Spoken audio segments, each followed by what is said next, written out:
Intéressons-nous à présent aux axes 7 et 8 du PAG. La coopération avec les autres pays et aussi la diaspora sont prises en charge au niveau de l'axe 7 et l'axe 8 détaille les mesures à prendre pour parvenir à des élections transparentes et apaisées. La synthèse de ces deux axes avec Al-Ousseni Touré et Harouna Diarra. Face aux agissements géopolitiques basés sur un narratif hostile, la diplomatie malienne se concentrera davantage à déconstruire les narratifs déséquilibrés en déroulant notre propre narratif dans l'intérêt du Mali et des Maliens.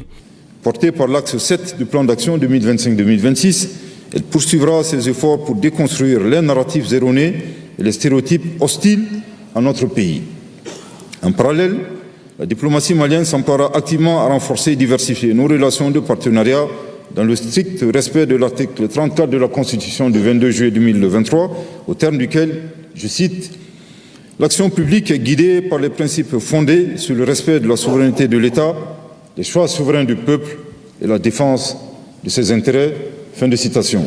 L'intégration régionale et sous-régionale sera désormais privilégiée, notamment dans le cadre d'une stratégie interne de l'AES, sans oublier les alliances stratégiques et la promotion de nos ressortissants dans les organisations internationales. Sous l'impulsion de son Excellence le général d'armée, Assimi Goïta, président de la transition, chef de l'État, le gouvernement s'attellera au rayonnement continu du Mali dans la sous-région et sur la scène internationale. Aujourd'hui, l'avènement de la Confédération des États du Sahel, AES, et la formulation par nos trois pays d'une position commune sur les grandes questions régionales et mondiales constitue un motif d'espérance pour les peuples du Sahel. À cet effet, notre diplomatie s'attellera également à maintenir et à impulser cette dynamique dans le cadre de la mise en œuvre de la feuille de route de la Confédération, conformément aux aspirations profondes des peuples de notre espace commun. Elle entend fortement contribuer au renforcement du mécanisme de coordination afin de mieux porter les voix de notre pays et de l'AES. Les Maliens de l'extérieur seront assistés où qu'ils se trouvent pour continuer à jouer leur partition dans la marche glorieuse de notre nation. Il me plaît de saluer les Maliens établis à l'extérieur qui contribuent substantiellement au développement socio-économique de notre pays. Ceci se matérialise à travers de nombreuses contributions matérielles, financières et académiques pour notre pays. En 2023, les transferts d'argent de notre diaspora était estimé à 700 milliards de francs CFA, soit 5,6% du produit intérieur brut.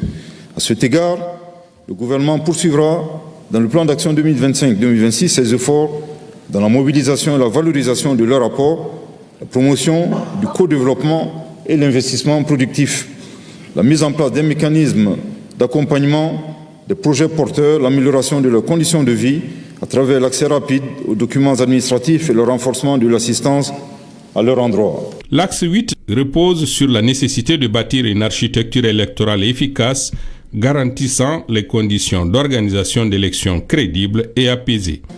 Dans un pays qui se remet d'une décennie de crise multidimensionnelle, nous ne ménagerons aucun effort pour éviter à notre pays une crise électorale. Cette préoccupation nous oblige à prendre de manière rigoureuse avant toute élection les dispositions politiques, sécuritaires et techniques idoines.